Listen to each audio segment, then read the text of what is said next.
इन दोनों चीजों का अर्थ समझाता हूं मैं। जब भी आपका लोन राइट ऑफ हो गया, आप अपना सिविल स्कोर देखते हैं, आपके लिए दो शब्द देखने मिलेंगे। एक तो मिलता है विलफुल डिफॉल्ट, और आप मान लेते हो कि बैंक ने आपको विलफुल डिफॉल्टर डिक्लेयर कर दिया, तो ये बात गलत है। आप विलफुल डिफॉल्टर नहीं हो यहां लिखने से। दूसरी चीज देखते हो सूट फाइल। एक बात ध्यान रखना, सूट का मतलब होता है सिविल सूट, और यदि उन्होंने आर्बिट्रेशन का एक नोटिस भी आपको जारी किया है तो उन्होंने सिविल सूट लिखा है, आर्बिट्रेशन का नोटिस भी जारी किया है। और अगर ये नहीं लिखे तो कल के बाद आरबीआई भी इनको लपेटती है कि तुमने राशि रिकवर करने के प्रयास क्यों नहीं किए।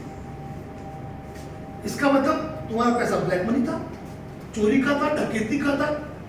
भाई किसी का पैसा डूबेगा तो वसूली करने के लिए कुछ तो करोगे ना।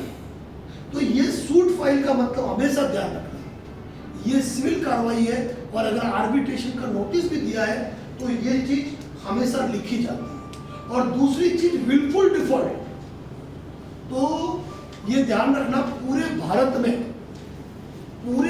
में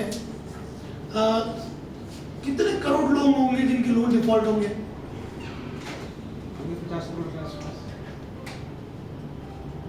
अपन मान ले ज्यादा नहीं, अगर 150 करोड़ की आबादी, बड़ी बड़े आंकड़ों मानते हैं, 10% आबादी माने कि 5% माने, चलो छोटे सा आंकड़ा पकड़ते हैं, 10 करोड़ लोग लोन डिफॉल्टर है। आपके हिसाब से विलफुल डिफॉल्टर कितने होंगे? बैंक तो सभी को लिखे। विलफुल डिफॉल्टर कितने हैं इंडिया में? तो विलफुल डिफॉल्टर तो बहुत ही रेयर होगा भाई, मतलब होगा नहीं। मैंने एक लाइव में उस समय आंकड़े निकाले थे, अभी मेरे दिमाग से निकल गया, पर बता रहा हूं कि भारत में 2500 के आसपास लोग विलफुल डिफॉल्टर हैं। कितने? ओनली 2500। और भारत की कितनी एनबीएफसी कंपनियां ऐसी है जो किसी को विलफुल डिफॉल्टर घोषित कर सकती है? ऐसी जानकारी कहीं सुनने नहीं मिलेगी। भारत की ऐसी कितनी एनबीएफसी कंपनी है जो किसी को विलफुल डिफॉल्टर घोषित कर सकती है? तो वो एनबीएफसी कंपनियों की संख्या है 15, जिनकी वर्थ 500 करोड़ से ज्यादा है। यानी कि 500 करोड़ से ज्यादा वर्थ वाली कंपनी किसी को विलफुल डिफॉल्टर घोषित कर सकती है। विलफुल डिफॉल्टर घोषित करने के लिए बाकायदा एक कमेटी बनती है। क्या बनती है? कमेटी। उस कमेटी में मेंबर्स होते हैं और वो मेंबर्स नोटिस भेजते हैं, क्यों नहीं आपको विलफुल डिफॉल्टर घोषित किया जाए।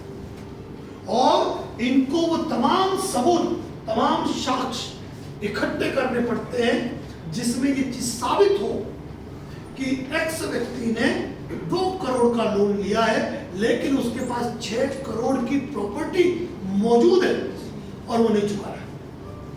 ये होता है विलफुल डिफॉल्ट। और सबसे बड़ी बात, मैं सवाल पूछता हूं आपसे, इन 15 एनबीएफसी कंपनी या भारत की जितनी भी एनबीएफसी कंपनी है, आज तक इन कंपनियों ने कितने विलफुल डिफॉल्टर घोषित किए?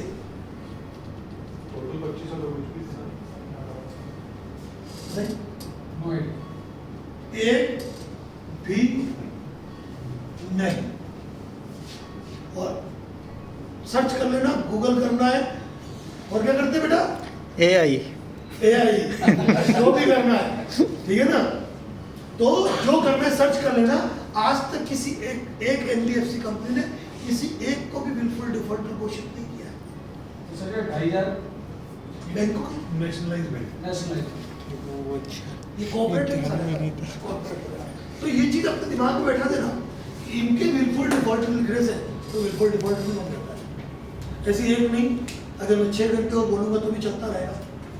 मतलब इतनी, लेकिन ये सारी चीजें बताओ, मैं ऑलरेडी बता चुका हूँ, ऑलरेडी सारी चीजें बता चुका हूँ क्यों। तो ये इंपॉर्टेंट बात है, ये ध्यान रखें। तो दिमाग में ये रखना कि सिविल के अंदर शो होने से आप बिल्कुल डिफॉल्टर नहीं बन जाते हो।